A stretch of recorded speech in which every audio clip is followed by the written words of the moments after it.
Hello, everyone. Welcome back to another episode of On Purpose. Thank you for committing to growing yourself, to personal development, and to making a positive change in your life.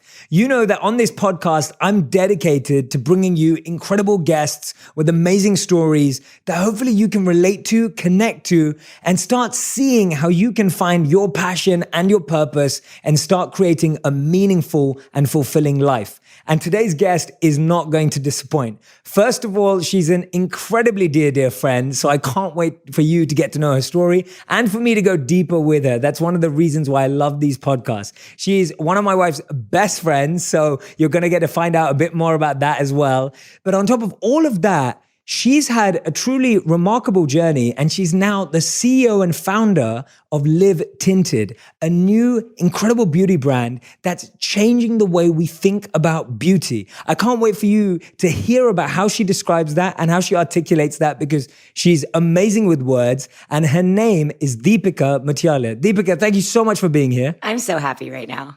Thank you. Well, I'm happy right now because we have never sat together in an official, formal situation. Not that this is official or formal at all. But every time I'm here, which was yesterday, today, and again, probably tomorrow, you're always working and I'm always hanging out with your wife. Yes, exactly. So Deepica literally lives here, which we love, And that's the interesting thing, that I've not always been sure about my wife's choice in friends. But Deepica is the best. And I absolutely love you. Like, you're amazing. You mean so much to both of us. And I'm so happy you live in LA. Like, remember when we were like just messaging about it, and now you're here, and now I feel like you guys are like my family. Yeah. It's so great. Absolutely. We definitely are family, and we both see it that way as well. And I think you've made LA even more natural for Radhi and I. And I think that's really special, because I think finding family is hard, especially as we get older. At this age, right? It's tough, but you can always, there's an energy thing that I feel with people at this age that I don't feel like I had before, that I felt with you guys. Yeah, same. But I just want to take a moment to say congratulations on all the incredible stuff that's happening around Live Tinted. Thank you. I can't wait to dive into the story behind it, why the brand exists, what it stands for, and what it's changing in the world. You had this incredible announcement in New York, in the New York Times. It was on banners all over the city. I mean, it looked so exciting. Let's just start there with how exciting that day was, that week was, where all of this kind of became real. You know what it is like you work towards something for so long, and you have this like vision and hope that everyone's going to like just take it in the way that you want them to, but you don't actually know.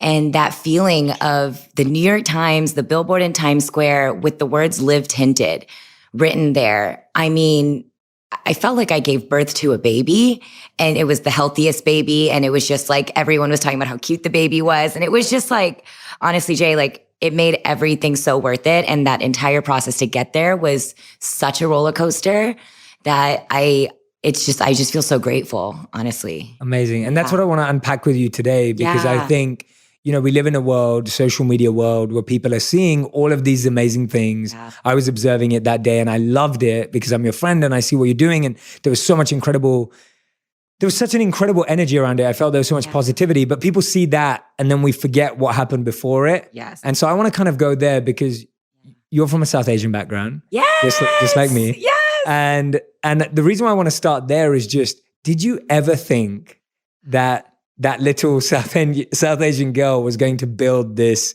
incredible big beauty brand? And I grew up in Texas, and everything around me was blonde hair, blue eyes, right? And there was a very specific standard of beauty I saw in the media. And my parents, who were immigrants, right, of course, from India, they had a very specific vision of what the American dream was. And for them, it was all about respect in America. And that came from education. Education on education on education, degree after degree after degree. And for me, my vision of the American dream was really doing something that paved the path for others, because in America, you have the opportunity to do whatever it is you want to do. Mm-hmm. And that was like so stuck in my brain. So when you say like, did I ever think I was going to be doing this? I feel like I'm one of the very few people I knew that would say like, yes, because like when I was 16 years old, I told my dad I wanted to create my own beauty brand. But the path from that to where I am now was completely different from what I could have ever imagined. But yeah, like he so badly wanted me to be a doctor. Because again, that equivalated to respect in America. And, you know, our whole family is in medical professionals in some way, stereotypical Indian in that way. But I just wanted something different. And so when I was 16, I told him that I was going to do it. But being a makeup artist in my dad's mind, it wasn't a thing, right? So it's like, how can you be a makeup artist and have respect in this country? So when I went to college, I kind of just had this mindset of I'm going to do the corporate side of the beauty industry, learn everything I can, and then go to HBS, Harvard Business School, to make my dad happy, check, and then start my own beauty brand. It did not go that way, but obviously, like, you know, life. But I will say that, like, I do feel really fortunate that at a very early age, I saw beauty as a vehicle for me to express myself in a community like Texas where nobody looked like me. So I was able to, and in some ways, change who I was to fit into people around me. Like I got I wanted your eyes. You're the one South Asian, well, you and your wife are like the gene pool of like the gods who have like these unreal eyes, but the rest of us got colored contacts to look like everyone around us. I got the blonde streaks. I wanted to look like what I saw in the media and everyone I went to school with. And for beauty was like my way of just like self-expression. And so I was obsessed with it. Like I would stay in on Friday nights and do my cousin's makeup. And it's so surreal because I like talk to them now and they're like, it's so crazy that you're doing it. Yeah. It's crazy how it all happens, man. That's amazing. I love that. Yeah. I love that. Tell me about something you learned from that experience that has helped now. Like what was it in that traditional form of success or respect, like you said, that your parents saw as the American dream? What about that definition has helped you and has been useful? Totally. Even though you've taken your own path and paved your own way? I think when you see the hard work that immigrant parents have, that when they come to this country, they feel like they have this there's this like bar they have to hit, right? Like it's like if we're going to have any type of prestige and just like be taken seriously, we have to work 10 times harder than everybody else. And quite frankly, I still feel that way. And I know we've had conversations about this, that like the reality is that being South Asian or a woman of color in general, like we're still fighting the fight. And I think the thing that I always think about and I tell myself is like, my dad's work ethic is of one I've never seen in my entire life. I mean, he talks about how he was literally like picking weeds in like India and like a village. To see that and what we have today, my family, like it blows my mind. And it gives me this like feeling of like, if they did all of that for us, I have to do that 10x harder. Yeah. It gives me this like fuel and drive. That's such a beautiful point. I love that because I think so many of us can look back and be like, oh, I wasn't encouraged to do what I loved or it wasn't about my passion, but actually looking at it from the point of view of their work ethic and they did what they didn't love or they were passionate about. Exactly. With so much harder work. Like I said with my mom, it was my mom's birthday yesterday. I know I saw. And you know, when I talk to my mom about it, I'm just like, she has put in so much work, like sacrificed so much. She did stuff she didn't love. She wasn't excited about. She wasn't enthusiastic about. It's not like it was meaningful or purposeful. To provide for her family. Totally, yeah. And you know what's so sad about that? At least for me, I was so embarrassed of my parents growing up. And that makes me sick to my stomach now. I'm embarrassed of that now because my mom, she would walk out wearing like nighties and like movies and come like hang out with my friends. Our house would smell like chicken curry. And I was mortified to have people over because of that. I was like, Mom, like I want you to hide behind the scenes and like all this stuff. They're my number one fans, my best friends. And I now respect everything they've done for us. And I think that's a part of my goal with like launching this brand too, is like, I really hope kids growing up today realize how incredible parents are. Yeah. Everything they give up for us is just so insane and surreal. Like when I think about specifically immigrant parents, I feel like there's just so much that they sacrifice just for the well-being of their families. Yeah, 100%. That's so true. And I think you've done a good job though, because if anyone follows Deepica on YouTube or Instagram, you'll see that she makes lots of videos with her parents in them. And they are the best videos. Like they're so fun to watch. They're so entertaining. Yeah, your mom is just adorable. And if you haven't seen it, I highly recommend go and follow Deepica on YouTube and Instagram and go check out those videos. Because, Mama Pandu. Yeah, so I think you've done a good job. I think my mom would love to be one of my videos and I haven't got there yet. I was going to ask. Well, I want to have her on the podcast. Okay. Like that's what I'm going to do. Oh my God, that's going to be epic. Yeah, it'll be embarrassing though, because my mom is literally my biggest fan too. So even if I try and push her to say stuff about me, I don't know if she's going to go there. So, oh my God, that has to happen like ASAP. Yeah, we need to do it in London. So good. But let's talk about how it all started from at least an external perspective. Yeah. And I'd love for you to tell me when you started with it. But it started when you started making YouTube videos. Yeah. And your second video went viral. It did. That's insane. Like, I don't know many people who can say that. And we live in this social media space and know people in it. Like, I don't know how many people can say their second video went viral. It was like an out-of-body experience. So I was working on the corporate side of the beauty industry. So I was in the beauty game, just like I had planned, learning about the beauty industry. And I just picked up my iPhone one day and I was like, you know what? I have this like beauty tip. And the core of it, Jay, was like, I have so many of my girlfriends texting me, asking me for beauty advice. And I was like, just go to this YouTube channel and leave me alone. Please, just do it. And so that's literally the like motive of it. It wasn't overthought. I wasn't thinking too much into it. Picked up my iPhone and I just shared a beauty tip that I use to solve a beauty concern in my life. And that was a red lipstick under my eyes to mask dark circles. And because that is my number one beauty problem right now. And I think a lot of people can relate with that is, the dark circles and stuff. I have such an insecurity in my life. And so any way I could find ways to simplify beauty, I took my lipstick and I put it there and it got picked up by BuzzFeed and it just went viral. That's crazy. I mean, I woke up and it was like Vogue India, Cosmo UK, Daily Mail, Refinery 29, boom, boom, boom, boom, boom. And before I knew it, it was at 4 million views. That's insane. Oh my God. When it hit 4 million views, I got an email from the Today Show. And I was like, oh my God, I'm going to be the Indian Hoda.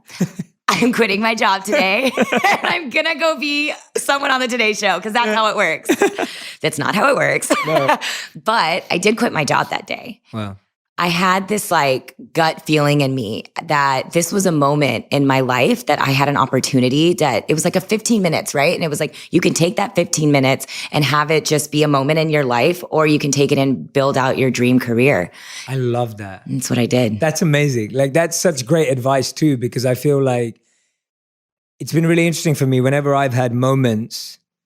They have always given me momentum. And that's what I believe moments are. They give you momentum. Totally. And there've been so many people who've been like, Jay, you realize that's like, you peak now. Like that's it. And I'm sure, I don't know what you heard, but it's so easy for people to be like, yeah, that's 15 minutes of fame. Every day. And the difference is that you took that and you turned it into something amazing and it's just continued to grow. You know what it is? I remember asking myself the same question. Right out of college, I had a job and I left it to go to New York City. And the question I asked myself was, what's the worst thing that could happen? And to me, the worst thing was not taking the risk and always wondering what if. Yes. Always. And I knew that if I didn't just take this leap, like, people, for me, I always knew I had another option. I could go to business school. I could go get another job at a beauty brand. But when in life do you have, at that point, 10 million people watching a video about you as a beauty kind of like expert or authority in this space? And so I was like, you know what? I have to go for this. And I actually didn't tell my parents. I just quit my job because I know their mindset. You were in Texas at this time, right? Oh my God, I was in New York. I was in New York. Okay. But I just, in my brain, they would be worried to their core. And oh my God, I have to share this because it was so funny. I remember going home that weekend because I was in my brain, the emoji with like, it just like bursting out. That's how I felt. I was like, what now? How am I paying my next paycheck? Like, what's going to happen? I had no idea. So I was like, I'm just going to go home for a weekend, hang out with my family, not tell them anything, but just rest my mind and kind of gather my thoughts. Of course, through the Indian grapevine, my dad found out that I had quit my job. It was like my cousin told his dad, who's my dad's brother. And oh my gosh, I was sitting on the couch. We were probably watching some like Hindi movie or something. And my dad was like, come into the study. I literally thought he was going to like take me to India, get me an arranged marriage. My life was over. I had all these like visions. And I walk in there and my dad, he hands me a check. And this is when I start to cry. I'm like tearing up. And he's like, don't think of this as me giving my daughter money. Think of this as me investing in a business I believe in. Wow. Like, wow, that is amazing. That's like That is beautiful. That's so nice. Yeah. And you know what it is like me from a pride perspective, I tore up the check and I handed it to him and I was like, you saying what you just said to me. And that sort of like, just him like, he's he was terrified. I know my father, he was terrified that I had quit my job, but he knew how much that mattered to me. And that was all the fuel I needed to keep going. Wow. 100%. I love that. I can't wait to see that in a movie. Oh. That's like such a like movie moment, like just. Is it a Bollywood movie? Could be. I don't know if you want to do a Bollywood movie, but I don't. Yeah. But it's such a, as in genuine, I'm not taking away any of the energy from that moment. I just mean like, that is incredible. Like that's such a, I want to hear, and I know we have conversations like this all the time. And so anyone who's listening or watching right now, me and Deepica talk about philosophy and thought and wisdom all the time. So I know that you're very reflective and introspective in the way you kind of go about life, and everything's very intentional and focused. Take it back for someone. Let's say there's someone who's listening or watching right now and they haven't had that 10 million moment yet, right? They've not had that moment. Yeah. Talk to me about what would be some of your thoughts for them as to how they work towards getting to the point, not the 10 million moment, because I don't think that's the important thing here. Yeah. I think the important thing here is you saw that as a moment to quit your job and go all in, or you saw that as a launch pad or a stepping stone to get closer to what you wanted to do. Talk me through how that person should be thinking about when that's right for them. Because I think timing is just so hard to understand, but also important. It is. And I don't want anyone listening to this to think that like the viral moment is what you wait for. Right. It's not predictable, and it's not something that and that's why it happened for me, right? I wasn't predicting it. I wasn't strategizing it. I was just sharing a valuable tip that I felt like would help other people's lives. And so for me, when I think about how other people can go for that dream moment in their life, there's actual like real advice I can give around like, I didn't just take the leap and go, right? I made that initiative to start that YouTube channel. I picked up my iPhone, so I didn't make the excuse about like, I don't have the fancy equipment. I didn't make the excuse about I don't have time because I did it on a weekend. And I didn't make the excuse that like, I don't know anything about YouTube or whatever. It's called Google. I figured it out. When you take those layers back of all the excuses, right? Because that to me is the biggest reason that so many people, including myself at points in life, right, didn't just start something. And for me, the biggest thing is you just have to start.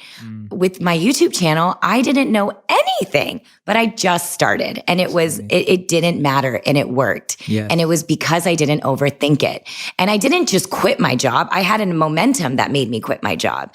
And that momentum came from me just taking that moment and making the time and not making excuses. And so for me, I think like whenever people ask me like, what advice do you have for somebody that's trying to like go for their goals and dreams? It's like, just cut out the excuses. If you want this bad enough, you need to figure out a way to make it happen, and you will find a way to make it happen. And you've got to get that noise out of your head, right? Because like, I don't know. I would love to hear what you do. Cause like in my brain, there's so many noises. I'm like, okay, what if this? What about this? What about this? What about this? And you just got to cut all that noise and just be in the moment and be like, but what if you didn't do it? Yes. Then what? Then what would happen? And so I always say, always find a way to do that step one without taking that huge risk. Because you're already taking a risk by doing even that step one, right? And that's the hardest thing to do, that step one. Yeah. But once you do it, and that for me is like, I felt like I tested it while I still had a job, because that's the scary thing. It's like, how do I quit my job and just go for my dream? That's like an easy thing to say out loud, like, oh, when you hear it now, right? But in the moment, it's like, I didn't just quit. I had this momentum happening. I had built a Rolodex of network and a contacts for the past 10 years in the beauty industry. And then I made that happen. It was all one step led to another that led to another. It's never overnight. Whoever thinks it's overnight because of social media and all of that BS, it's a lot of hard work. And you and I talk about that a lot. Is like, it may seem like it because of a viral video, but before that viral video was 10 years of hard work in the beauty industry that made me confident enough to quit my job and go do this full time. Yeah, I'm really glad you brought that up, because I think that the amazing thing about your story is you were already aligned and committed to beauty. So it's like you were gathering these skills, which is why now when you're a CEO, it's like you were gathering skills from inside the industry. Yes. So you were learning about it all the time. It wasn't just, oh, I made a video and now I understand beauty.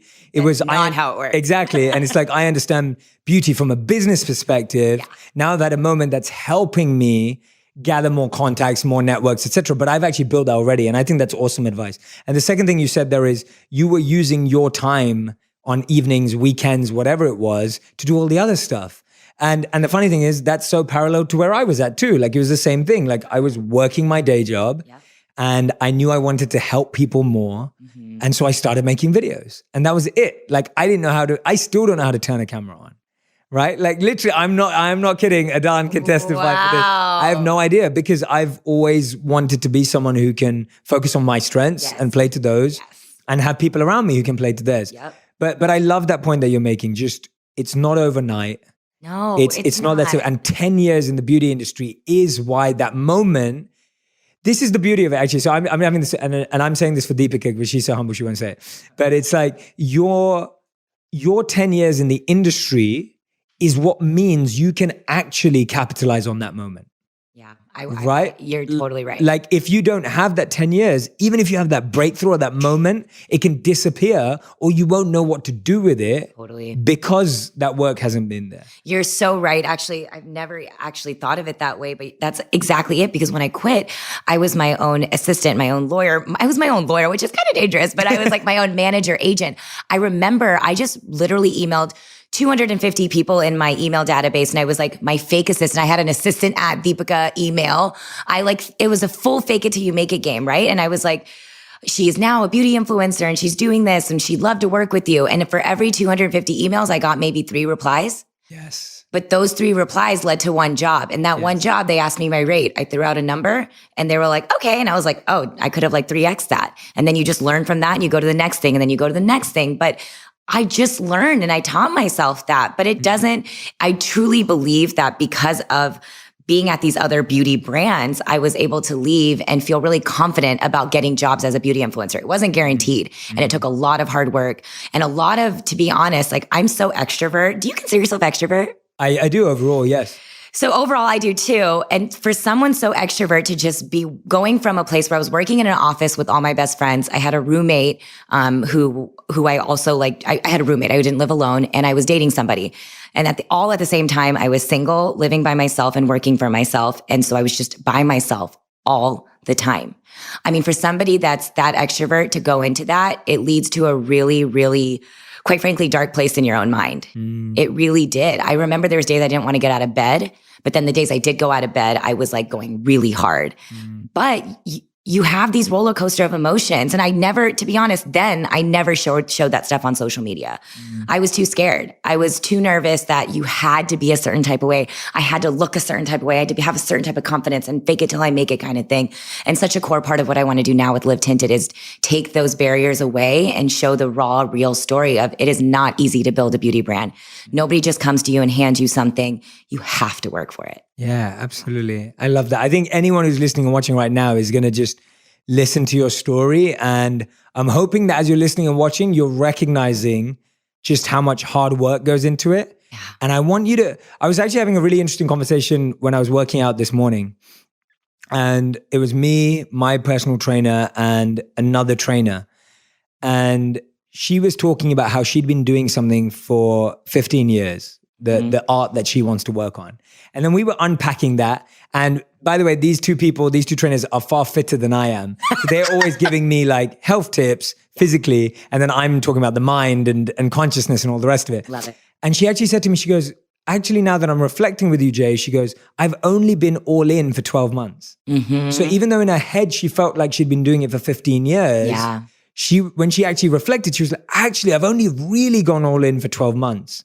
And I would really recommend that you measure whatever you're receiving based on when you went all in, not how long you've been studying a subject, not how long you've been thinking about it. That's actually a really great point, because even when I was working on the beauty corporate side of the beauty industry, it wasn't until I started working on product development for that company, I was doing product development, that made me feel like, wait, like maybe I don't have to go to business school. Maybe I can start this beauty brand, and maybe this company is my business school, and maybe I don't have to go that specific set path that I thought like I had steps pieced out for me.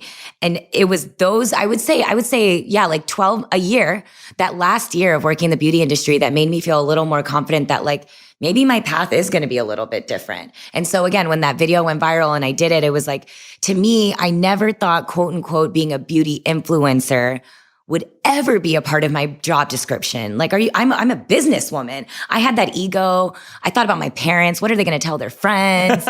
Like, oh, my daughter's a YouTuber. What does that even mean?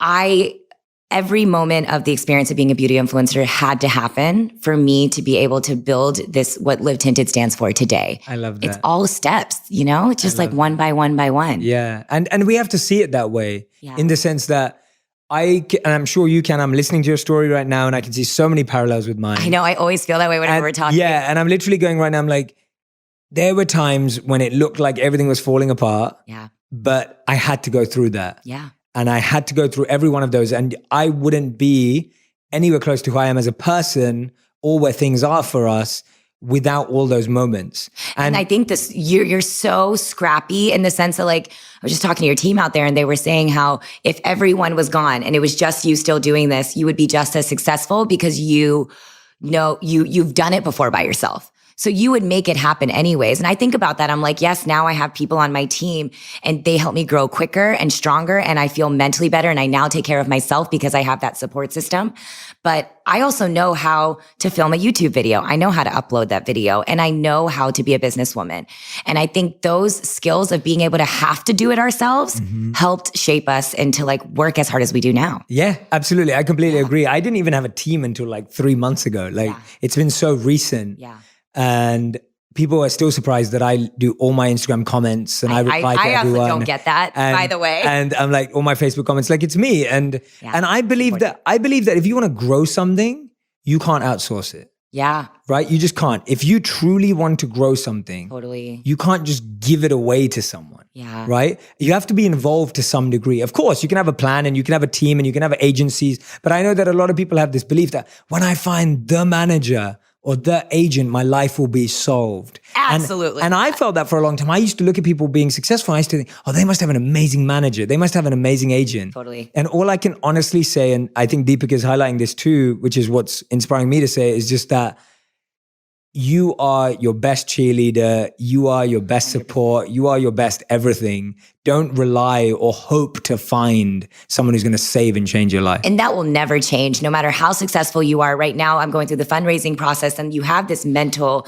and our mutual friend, Payal Kadakia, she obviously went through it too. And she told me, like, this doesn't change your life. When you get fundraising and you get investors involved, that does not make your life easier. It quite frankly complicates it all. And I think that's important for people to hear because there's this glorified idea you see, especially right now, women in tech fundraising. And it's like, wow, she raised all this money. It is a beautiful thing that finally women are getting to do that. However, what I've now learned through going through this process is it adds more voices, more responsibilities, and it doesn't mean that you have less to worry about. It has more people you have to answer to. So I think something I'm learning is now my job has just shifted from growing the team rather than like me focusing on doing the work. But what I think we both probably have problems with this is like letting go and letting other people do it. But I think you're so right. There's some things that I will never let go of. Yeah. Ever. Yeah. And that's important. Of course it is. It's you that's building this. And I think anyone who lets go of that is letting go of, I think, the strongest strength that a business has. Absolutely. So now tell us about this. You have this incredible life as a vlogger, a creator, a beauty influencer. Yeah. But for you, you always wanted to do more. And I don't mean more in terms of better because people are happy doing what makes them happy. Yeah. But for you, it was always about business. You were always a businesswoman who became an influencer, but really had set your sights on being the CEO of this incredible brand. So tell me about that transition of moving away from this amazing thing you've built that's already working and it's already going great. But then you saying, no, I actually want to create something that's going to shift the culture, because that's what I think you're doing with Live Tinted. Thank you. Like you're really trying to shift culture and break down barriers and change the way things are perceived. So tell me about that transition. I still remember being 16 and going down like a drugstore aisle and seeing no beauty products that worked for me and no women that looked like me. And I think that it's crazy. You have these flashback memories of your childhood. That's one that I will never forget. And I think it still lives on with me today. So when I quit my job to go be a beauty influencer, and this is going to be hard for people to believe, but in my core, it was nothing about the fame. And quite frankly, I am so excited that with Live Tinted, I get to be more behind the scenes and stuff. But it was the idea that I got to finally be the face of beauty brand campaigns so that girls growing up today are finally seeing their face in it. Like a L'Oreal commercial, a Samsung commercial. It's like, I never saw a brown girl on the TV. So to be able to build that, I think was a part of my goal and path to get to a place to change representation in the beauty industry, to see faces that I no longer saw. Because even within women of color, thank God we're finally seeing more African American women, more Latina women. But what about everybody else? There's all these people in between that still need representation in this industry. And I felt like I fell into that too. So my goal really as a beauty influencer, and I use the quotes because I think there's everyone I know that's a beauty influencer, there's so much more to it. There's so much hustle and grind and entrepreneurial spirit than I think people realize when they just see that one YouTube video. And I think for me, it was all about changing the faces that you saw in the media. And so that's what I was doing really for the past 3 years. But then it got to a point of, when is this brand happening? And how is it going to happen? And what is it going to look like? And if I didn't do the beauty influencer thing for 3 years, I think I would have built a much more niche brand than my goals and path and passion for building Live Tinted. Wow. And I'm so happy about it because just like you said, to me, Live Tinted is a movement first. First and foremost, more than anything, our goal is to change representation of beauty, the faces that you see in the beauty industry. And I feel like we're doing it, man. And it feels good. And I think the biggest reason of launching this, when I first started, everyone was like, why don't you just call it Deep Beauty and launch a color corrector and make it all about you and like brown girls? And there's a few reasons why. For me, it was time to build something bigger than myself. And it wasn't about just a singular voice or a singular culture identity. It was about building a home to showcase a whole range of women, a whole range of skin tones to say, I can be exactly who I am and feel great about it. That doesn't mean that wearing makeup makes you less of like a person that feels that way. It's more of, to me, the beauty products are just a vehicle for us to share our message, to make sure that inclusion and diversity is just the standard in the beauty industry. It shouldn't be like a campaign, which is how it's being treated right now. Yeah, that's so interesting. It shouldn't be a campaign. It shouldn't.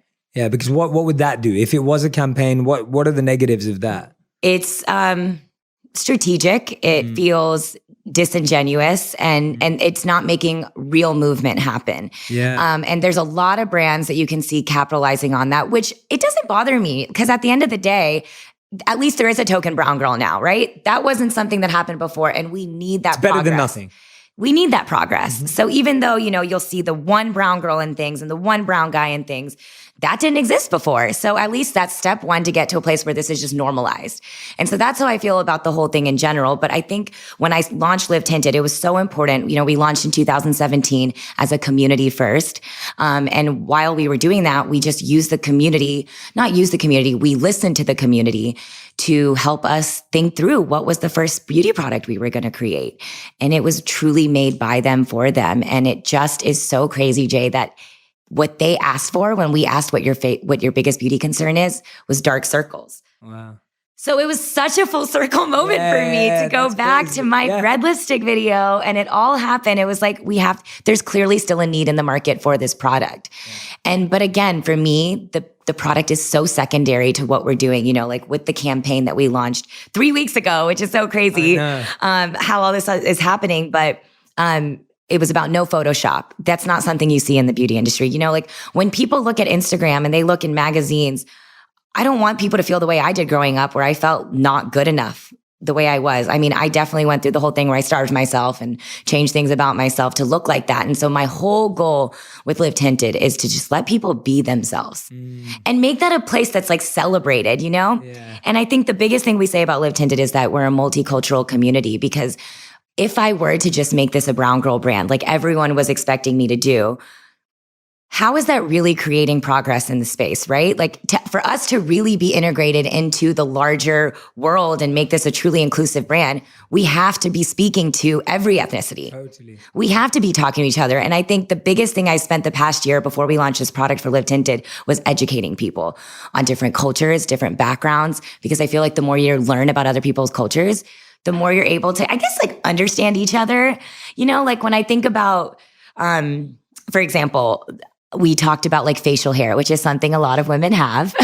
I hope someone out there can relate with me and it's not just me. But when we spoke about it, all these women from all different backgrounds felt like they were chiming in. A Latina woman would chime in, Middle Eastern and all these things. And I was like, wow, this community is so much bigger than I even expected it to be. And it all organically happened, which is the most beautiful thing, right? Like, I think when people try to force something, you feel it, other people feel it, and it just naturally happens. I mean, I just think that's the best way to do everything in business and in life. I love it. Yeah. Yeah, 100%. And I'm so glad that you've built something community first. Yeah.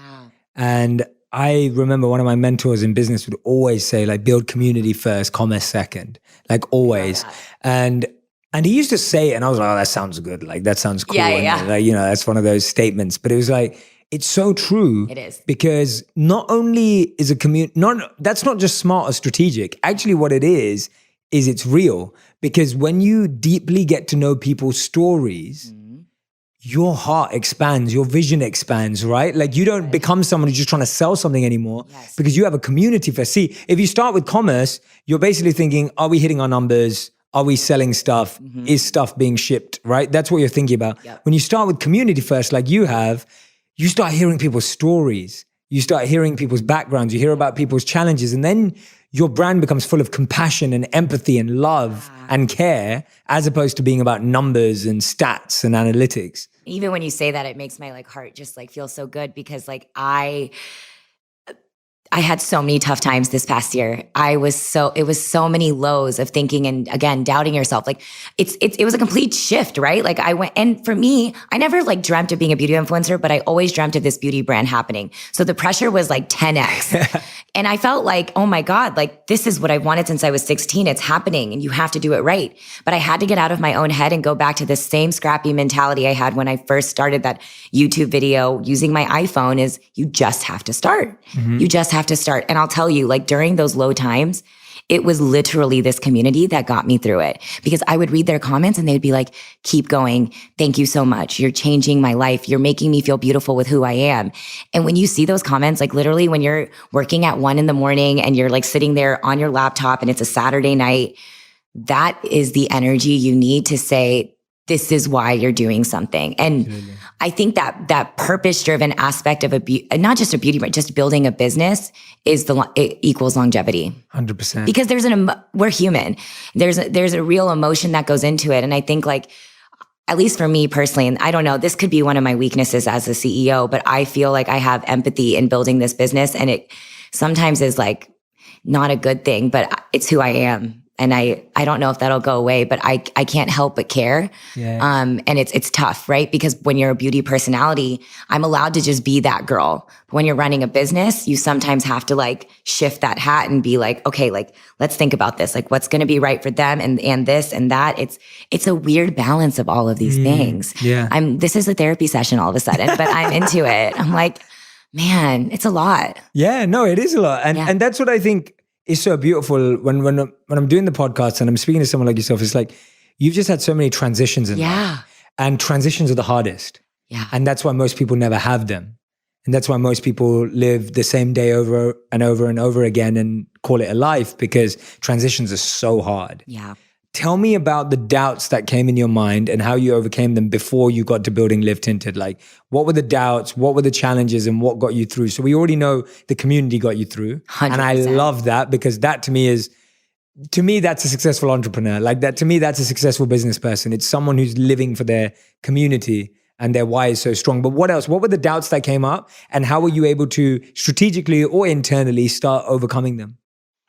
I think I had to tell myself, you have to sometimes give up the good to get to the great. You know, like I actually like remember writing that out and like writing out like things were just going in sort of like a hamster wheel as an influencer, right? Like there was deals coming in and beyond the deals, again, like I felt like there was everything I wanted to achieve out of being a beauty influencer, you know, that had happened, but it's comfortable. I had like a routine with it. I was, you know, in a flow of it, and I was growing on like my business with it and all these things. And it's really scary to go from that to, well, like I've had this dream, blah, blah, blah, blah, blah, blah, blah. Okay. So I would say for me, my biggest thing was that I knew that to build a company, I would need people. And so me taking this calculated risk also impacted other people's lives. That's a really scary thing. And I think for me, it was like, again, the same way when I was working at that company, and while working there, I started my YouTube channel, right? So while I was an influencer, I started Live Tinted.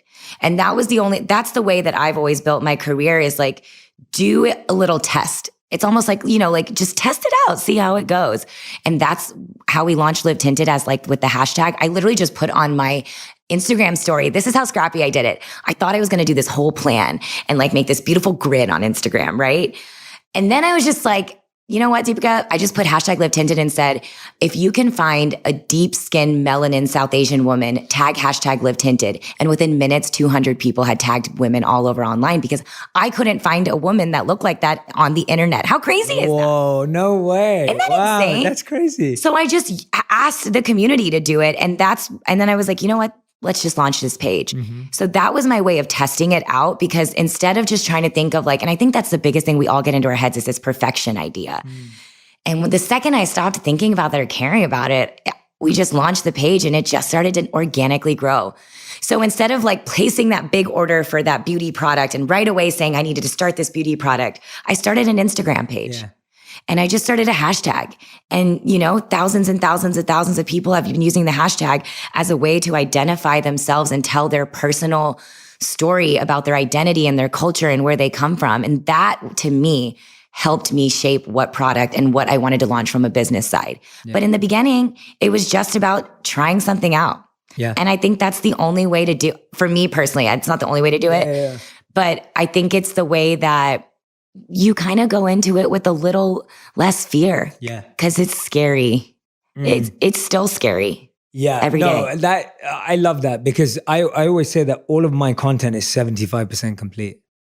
Oh, it's just everything. This podcast, everything on Instagram, every video I've ever made is 75% complete. And that's crazy, because I bet everyone watching is thinking it's 150% complete. And it's really not. From my perspective, I know everything I could have made better about each one. Yeah. But if I tried to get to 100, you wouldn't know who I am. Because I think that's the block we all live in. We try and go from 75. Now, it shouldn't be 50, right? You don't want to put something out at just 50 or 40. Yeah. But you want to get to a place where you are removing that fear, because if I waited till I got to 99 or 100, I'd never release anything. Because then you can just keep tweaking and keep tweaking and keep tweaking. And then you don't learn. And then you don't learn fast. Like waiting for something to get to 100, you could wait 10 years to launch something. At 75, you can launch 10 things in 10 years and learn from it and get better. That doesn't mean you're giving low quality. Like, just to throw that out. It's not that's not about low quality, right? It's not about bad quality. It's not like I don't think what I'm putting out is good quality. Totally. What I'm saying is that I'm not giving myself the pressure of perfecting. Like, there are times when I miss a word or mispronounce a word on a video. Right? And it's like, I'm not going to re-record the video for that, because at that time it felt right. And people can forgive that. And I think that's what I mean, that just creating something of high value and high quality, but not putting the fear of something that's actually going to block you from ever getting it to market. And I don't think any entrepreneur launching a business is ever going to feel like their work is 100%. No way. When it's your baby and you're looking at it, if you were waiting for 100%, it just would never happen. No, exactly. You can't think of it that way. You just can't. And I think about that even with when we launched our first product. Again, like there's so many things I wanted to do differently, but at the same time, like, you also want to put it out into the world and see how people respond to it, because you want to learn from that and grow from that and build from that. So the same way I started that with the hashtag, my YouTube channel, to the hashtag of launching Live Tinted as a community, I treated our first product that way too. And I mean, fingers crossed it's going well. Yeah, I think it's going amazing. Yeah. Like, it's awesome. And I love the branding. And I know Radhi was in the video too. Which is very fun, because Radhi doesn't love being in front of cameras. Which makes no sense, because she could be an IRL model. Let's be real. Everyone knows that. But it's amazing. And I love that it was very real. Yeah. Like, when I saw it, because I'd never seen it from what Radhi showed me when she was there with you, but I saw it the day it all launched 3 weeks ago. And I was just like, oh, I love the song. Like, I love the look and feel of everyone in the video. None of it felt pretentious. And I see beauty ads all the time. Like, we see beauty ads all the time. Yeah. And that's the point, right? Like, and it didn't feel like that. And I'm not just saying that because you're my friend. I'm saying that because that's how I felt. Thank you. And I was just like, oh, this is real. And I'm glad that I've just found out from which I didn't know, the release was scrappy. Yeah. Because I think it feels real and it feels authentic and genuine. But you know what? The thing is like, I feel like if we didn't do it that way, like, it wouldn't be what I want the brand to be. Like, think about, you just said it yourself. There is a million beauty brands out there. What is the point and purpose of just putting out another one? There has to be something bigger than a beauty product. There has to be something that you want to change. And that's in any aspect of whatever business you're building. What drives me and keeps me going is thinking like, we are actually making momentum in this industry to make it so literally it's not an option to not feature only one type of person in a campaign. It's not an option anymore. You have to make it so you're being truly inclusive. And I think that's what excites me more than anything, is that girls see themselves with quote unquote flaws, which to me are really just like the best parts about people. And I think the more that we share people's stories and give people voices, these are all women. That's why I think we've been able to grow at the rate that we have, is these are all women who have been dying to finally be heard and get their voices heard. And I think, I can't tell you how many investors, how many mentors all told me that I was crazy to want to launch it this way. I mean, so many. And I think that's one of those things that you should get advice from other people in your lives, of course, that you trust. But at the end of the day, it's your vision and your gut feeling that has to make the final call. Oh, that's so true. Has to. So true. And it's funny how that gut and intuition kind of gets quieter and quieter as things get bigger and bigger. It's so hard. Like, it's almost like as things get bigger, you almost feel like, oh, I don't know how to do this, so I've got to listen to someone else. I used to go to like 5 or 6 different people and they all had different opinions. And then that just added voices and noises into your own head. And it actually, to be honest, even during the building process, there was certain people's advice I took that was so different from what I wanted. So different. I am so glad that before we executed and launched, I had like a mentor snap me and say, where's the Deepica in this brand? And what she meant by the Deepica is that where is the bubbly personality, the fun, the vibrancy, the girl that people have been following for 3 years who now wanted to launch something bigger than herself. It's so easy to lose yourself. And that's what happened with all the voices and noises in my head. And I think when I had that person, thank God, like snap that into my brain, I just remembered, wow, I want this to be a brand that's about happiness and people to feel like just like positive and good, because the beauty space can be really isolating. It just can. And I think, just the media in general can be isolating. If I can do one thing with this beauty brand and it's make one person out there, and I feel like you must feel the same way. If I can make one person out there feel like they can be exactly who they are and feel good about that, then like, I'm doing what I want to do. I really feel that way. It's really not about the beauty product. And I think that's the best part about building this business. I love that. It really is. I love that. Tell me a bit about the biggest things you think you have to think about for someone who's thinking of starting a business. What if you had to say there were 3 things that I know have been really important to launch this business well? What have been those 3 big things? Apart from the obvious things like getting funding or whatever, but just 3 key core principles that you think have made a huge difference to a successful launch. The first thing that comes to mind is cutting out the noise. There's a lot of things that I used to do that I don't do anymore. And that includes people in my life that I now recognize. And this is why I basically live at this home, is because I'm telling you, if there is even an inkling in you that somebody is negative energy, they're negative energy. And you need to cut that person out of your life yesterday. And I've always been the girl that had a million best friends. And like, I love being around people. Like I said, I'm an extrovert and I thrive on other people's energy. But the wrong energy can take you way down the wrong place. So I would say the first thing is cut out the noise, and whatever that means in your own way, like the people, the distractions, the habits. I don't go out like I used to go out. I hang out with my family more than I ever have. And my close friends, I've really dwindled it down to a core group of people. And you have to. There's not enough. Time is so finite that I would say the first thing is cut out the noise. The other thing I would say is, I think the whole being scrappy thing is something to emphasize. Like, I would say like the whole making a business plan thing, I personally don't believe in that, because to me, my experience the past 10 years, I think, is a business plan. Like, I don't think you have to put pen to paper in that sense of like, I was always taught that. Like, I was like in undergrad, I was a business major, and it was like, create this like formalized business plan, blah, blah, blah, blah, blah. I think that that's just like, there's a difference between brainstorming and doing like a whole like whiteboard situation versus like anything of that like fanciness. Yeah. Be scrappy. Just put things out there, see feelers, do tests and see what happens with that, you know? So I would say, yeah, cut the noise and be scrappy. And maybe I would say like support system, which kind of goes into like cutting the noise. But I can't emphasize that enough because, and that for me, it was my community. But whatever a support system is to you, it is so crucial because whatever you see online, don't believe it. It is the toughest journey you'll ever go on, but it's the most rewarding journey you'll ever go on. And it is so worth it. Yeah. But I wouldn't have gotten through it if it wasn't for my support system. I still, every day. Yeah. Every day. Yeah, I was going to touch on that because I know we talk a lot about like the psychological impact of like starting a business, growing a brand, whatever it is. It's hard work.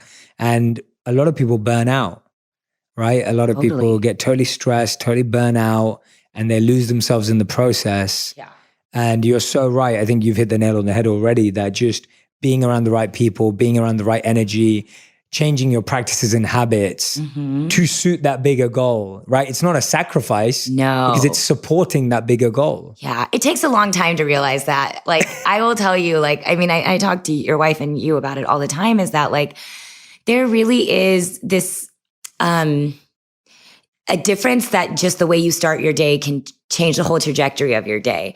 And, you know, I hear your videos and I like know it, but for somebody who doesn't practice it, it's so easy to pick up my phone and just start working. Yeah. And I think for me, like it really is a thing of baby steps, because the second you try to say, I'm going to stop drinking and going out and just like working out and eating healthy and try to do all of these 50 things at once, you end up doing none of them. Totally. Like, it's just not happening. And I think I was always that extremist. I'm always like 0 or 100. Yeah, Radhi was telling me that yesterday. I really am that person. I'm like, if I'm going to do this, I'm going to go all in on it. Yeah. Finding a balance in life is something I'm, by the way, still working on every single day. Yeah. But so important because, your mental capacity is going to be questioned every single day when you start your own business, and everything you can do to set yourself up for success is the key. But I will tell you, it's sad that the only reason I started caring about like self-care and self-love was because I felt like I had to do it for the company rather than for myself. If I'm being totally honest, that's truly it. And like the only reason I was like, I need to start working out again wasn't because I cared about my physical appearance. When I was an influencer, I probably would have cared a lot more because I was like, oh, I have to like take this photo. Running a business, it just wasn't something that was on my mind and something I cared about. But I started to realize I couldn't breathe well. I took like huge gasps of air and I had vocal issues and all of these things happening. And I was like, wow, Deepica, like if you want this business is only going to be as strong as you are helping run it. And that's what kickstarted me to start caring, which is quite frankly sad. You know, like self-care should not be something that you look at and think about as an afterthought or something you're doing to support another aspect of your life. Wow. But that's it's the really reality powerful. Is how I felt. I think that's how all of us are. I think we all start taking care of ourselves when we're hit with an external challenge or pain. We're so bad at that. Like we're so bad at taking care of something while it's here, while it's there. You know, we're waiting for something to go wrong or some big alarm bell to sound. And I don't think that's you. I think that's all of us, me included. Yeah. And I think all we can take that as is now that you've recognized that, you're now moving it back to, actually, I'm not going to do this just for Live Tinted. I'm going to do this for me. And that helps Live Tinted because Live Tinted is a part of me. I think self-awareness is the biggest thing that I've now, I feel like because I recognize that, like you just said, I'm like, you know what? That's step one. And I took that step one. So don't be so hard on yourself, Deepica. Like, it's hard to not though. It's this feeling of, you feel selfish doing self-care, but quite frankly, that's just not how it works. Totally. It's a part of sustaining yourself. Yes. And it can't be looked at that way. And, you know, even for social media, like I felt like I could never show myself getting a massage or going to, it's two ways. It's like at the other side of it, it's like, I also just want to turn off. Yes. And I need to give myself that moment to turn off. And now I've learned a tip I give myself. And I think this is important for everybody, even if you're not doing a career in the social media sphere, I still think giving a day off is just so important. 100%. I give myself a Saturday. So on Saturdays, I never feel like I have to do anything online. Amazing. It's just like the world is not going to end. No. It's definitely not. It's definitely not. And I think we forget, like, I remember this was before I really had my exponential growth on social. So it was December 2017. So you were at like 1 million instead of 10 billion? Yes. Got it. Okay. But I was there and it was December 2017. And I remember I took the whole month off to be creative in the sense of I didn't put anything out.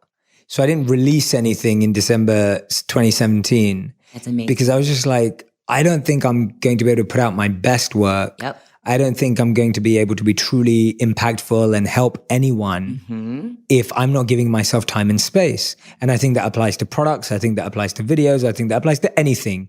Like you grow in time and space. And we see taking time and taking space as a defect. Totally. Right? We see slowing down as a defect. Yes. When actually it's how we're built. Right? We need space to create space for creativity. Creativity can only work in space. It doesn't work in noise. Right? You never have your best idea when there's a million things on your to-do list. Like, my God, that's so true. You just don't. And so I feel like we need to start also recognizing, and again, this is just step one, that space facilitates creativity. Space facilitates you to perform better. No one can go from event to event to event, from meeting to meeting to meeting, from pitch meeting to pitch meeting to pitch meeting, and perform at the same level without taking a break to refine their skills, to take a pause. And I think we have to start recognizing that if we want to move forward, we have to press pause, right? We just have to press pause. I remember there was a moment where when I was doing YouTube videos, I felt like I was supposed to post every single week one video for the algorithm and like, oh, it'll help me grow quicker. But my creative and all of that stuff that you just talked about wasn't there. And you could feel it in the videos. I would still put them out because I felt like I had to. And people felt it. And, I saw it in the comments and I saw it. They were like, okay, this doesn't even feel like you anymore. And quite frankly, I hit a cap where I didn't want to make makeup tutorials because in the beginning for me, making makeup tutorials was again, me helping a girl out there see themselves reflected online. But by the end of it, my heart and soul was so into building this business and giving an opportunity to other girls to be the faces on YouTube and whatever social media. You could feel it in my work. You could tell when I put out a makeup video that I didn't care to. And it's because it's not where my heart and soul is at. It was never to be the face. It was to create that platform to give other people that opportunity to be the face. Yeah. That's really where it was. But it's crazy how you can't fake that. Like if you put it out into the world, it is awesome because that's again, the community that it was great that they called me out because it made me check myself and it pushed me to go towards building the business I wanted. Absolutely. What's been the hardest thing about becoming a CEO? Because I feel like, it's a big, steep learning curve, which you're doing at an accelerated pace. Tell us about taking on that role and what have been the hardest parts about it and how you've navigated that. You see all these like quotes about being a CEO on like Instagram and it sounds so cool and glamorous. It is. Everyone listens to you and everything goes to plan and you're the boss. And when you have a tough day, you feel like, who do you go to talk about that tough day? Because when you're the CEO running the company, you're supposed to be the one that has it all together, right? But at the end of the day, we're all human. And I think for me, and I think this is why it's so great that the startup culture has like cultivated this, you don't have to have it all together. And I think that vulnerability of being able to show that to the people in your, whether it's your family, friends, or your employees of like, I need a day. Or you guys like, I'm not okay today and I just need that moment. I don't think I'm grateful that I've at least experienced that with the people that work for me now, where I can show that a little bit of weakness because I think like nobody's a robot. And if they are, then I know I wouldn't want to work for a robot, And I think that human aspect has made it easier, but I still feel this insane amount of pressure to deliver better and better and better and better. And like, no matter how much people tell you to stop and like soak in that moment, like Deepica, you guys launched and everyone's so happy and excited about it. I still think about, we have so many more lives to impact. We have so much more goals to hit. And I'm always thinking about bigger, bigger, bigger. And again, it's not from a business perspective, but from a, just like the that's exactly it. The impact that we want to make. So it never feels like enough. And I consciously am trying to make like those moments to sit back. And usually it means going home to my family who really just, they're so proud of me, but they also know like when I'm home, I don't want to talk about my job. Yeah. I just need like a day to like myself. And I think that's so important because I don't feel like I can shut off except for that one day. And so I think like being a CEO I think it's so important people recognize that responsibility is heavy and it's massive. And the fact that, and I said this earlier, but it's so true. The fact that any decision I make not only impacts my life, but in fact impacts other people's lives is so much heavier to like hold on your heart. Because even though like if I make a mistake and I have to deal with the consequences, that's one thing. But if I make a business decision and we hire somebody, but then recognize that the business doesn't need it anymore and I have to fire that person, that's their livelihood at stake. So I think it's really important that if you decide to start a business, you really recognize those things that I was saying earlier about having that emotional support. You really cut out the noise and you really just make time to think about what it is that you want to be as a leader, because I really did have that moment. And I was like, and that's why I was saying earlier, I was like, I feel like I'm allowed to just be myself and show my weakness. And hopefully the people that work for me see that as something where I'm kind of just like letting them recognize that like this business is more than just a business. There's something behind it that matters to me more. And that's why I get emotional. That's why I care. And that's just the way I want Live Tinted to be run. I'm not saying, that's for every business, but for me, if it didn't have something bigger to it, I wouldn't want to be a part of it personally. I love that. It's awesome having you on the podcast because it's so much about purpose. And I really feel when I'm listening to you that it's a purposeful brand. Yeah. It's a purposeful movement. You're a purposeful person. Like you're living on purpose, and it's totally. And I think that that's the difference between what wins and what doesn't, and what's also fulfilling and what's not. Yeah, because I think that a lot of things can win in life and succeed, but they may not fill you up with meaning and happiness because it's not linked to purpose. I think you and I have both met people where we've met that they have what externally looks like everything. Everything that you think somebody wants, and they still feel empty inside. And for me, when it's all said and done, when I think about what footprint I want to leave on like the world and what I want to do.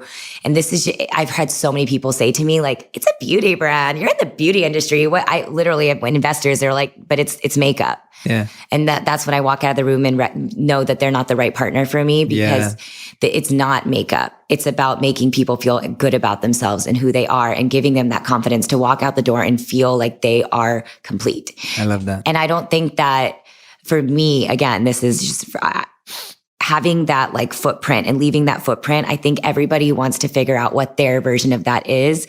And that's when you feel fulfilled inside. And it's, don't get me wrong. I mean, listen, like, I'm not going to sit here and preach this whole thing of like, I worked hard. I am working hard, and I do work hard, and I feel proud, and I have goals. Like, I want to one day buy my dad. Like, he got me, I think back to this. And like, when I was 16 years old, my father drove a Toyota Camry. He was working overnight shift after overnight shift. And, in a family of doctors, he's the only one that's not a doctor. He's a lab tech. And now that I understand money and the financial responsibility that he had on just that salary supporting our entire family, it blows my mind, because I was a brat.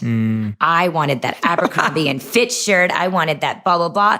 And I now realize how much we couldn't afford it. Yeah. But he never let me realize that as a kid. He gave me everything I ever wanted, everything I ever wanted. And, I used to have this guilt, this like heavy guilt about it. Like, why was I that girl? I was such a brat. And now, instead of feeling that guilt, I just think about how I can pay it forward to them, but to other people, and hopefully one day my kids. I mean, it's just one of those things. And I think that's why I'm so proud of the culture and the background I came from, and wanting that to be a part of the Live Tinted brand, because I used to not be proud of it. And it's so silly, because that is the dopest part of who people are. It's that, absolutely, that identity. Yeah. But there is something about that South Asian community that doesn't have it. I know. And so I'm really glad that people like yourself and you are representing that so incredibly well, and with grace. And I think that's very important. I think representation is never a matter of ego or competition. It's a matter of grace. Yeah. And like accepting and valuing others and recognizing everyone's value, everyone's beauty, and that's what you've done with the brand, which is just unbelievable to see. So thank you for doing it. Is there anything that I didn't ask you about that you wish I did? No. I always ask that because I always want to make sure that you got to embody the message you wanted to share. No, I mean, honestly, like I feel like it's just having a vulnerable conversation. I feel like we did. Good. So we do end every podcast with a final 5. So Oh my God. Okay. The rapid fire, quick fire. Are they the same 5? No. Okay. That would make it really easy. No. Because I've heard a lot of I know, they're not the same 5. Okay, so this is yours. Oh my God. Okay. Okay, your final 5 starts now. Ideally, Okay. you want 1 word or 1 sentence answers. Okay. Right? 1 word or 1 sentence. Okay. Okay. So first question. Can Rodney come and sit next to me? I'm scared. No, Okay, no. bye. What is your 1 beauty product you can't live without? Key stick, live tinted. Okay, good. That's very good. You know. Number 2, what's your biggest piece of advice for someone wanting to? Oh no, I'm not. I'm going to change that one because I asked you that earlier. What are the 3 biggest pillars of what Live Tinted stands for? Inclusivity, acceptance, and happiness. Okay. Question 3, what's 1 step in your morning routine that you will never skip? Now it's breathing. Nice. And I think a large part because of you in my life. I actually take a minute to breathe. Trust me, I've had to work on that myself. Yeah. Like that's like, I think that's something you have to do forever. Yep. It's like drinking water, right? It's tough. You can't. Absolutely. Okay. Number 4, when you're having a bad day, what do you do to make yourself feel better?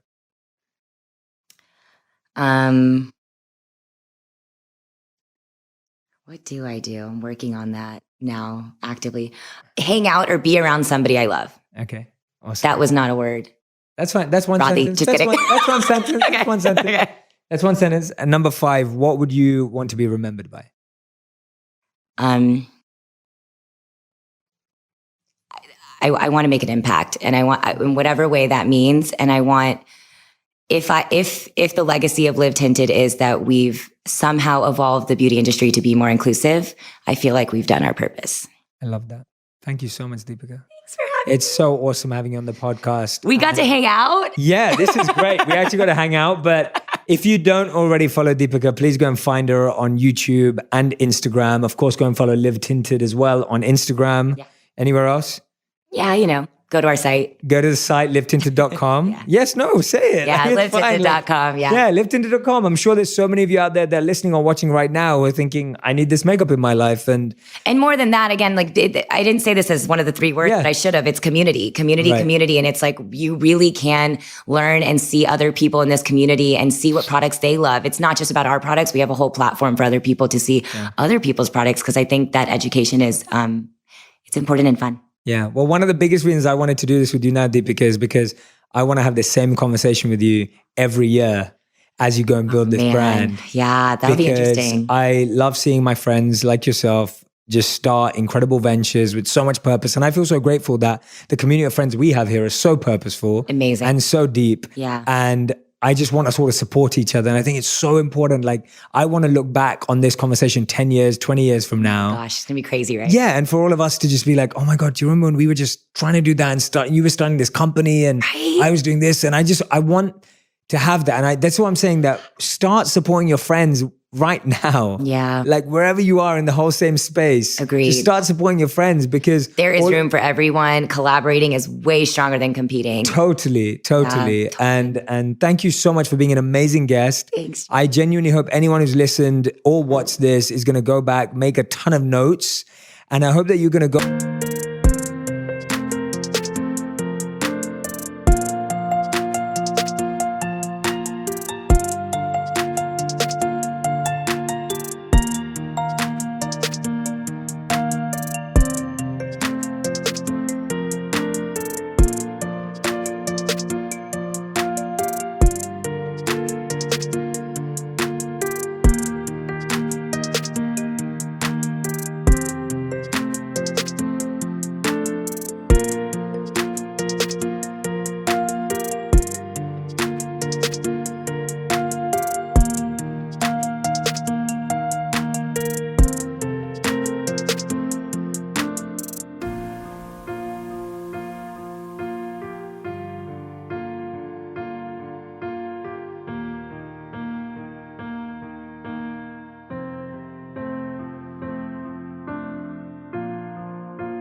go and find out how you can actually apply some of these principles. I think Deepica set out so many great gems, like so many great moments of great advice that I think that are going to help you. So if you're in the process of building your startup, if you're in the process of building your side hustle, like if that's where you're at, listen to this podcast again and take in, what do I do right now? Where do I go from here? Don't worry about the big dream. This is a 10-year dream in the making, right? It's not about starting the brand tomorrow. And there's still 10 years and 20 years to go, Totally. And it's not about starting the brand tomorrow. It's not about building the product you wanted forever tomorrow. It's about doing each part, each step of the way. That's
what this story is all about. It's each step of the way. Every step has its use, has its purpose, and that's going to help you build an amazing, amazing life, career, and most important, impact. So thank you, Deepica. Thank you so much. Thanks. Loved having you on the show. Make sure you guys share anything that Deepica said. Please share on Instagram. Please share on Twitter. Please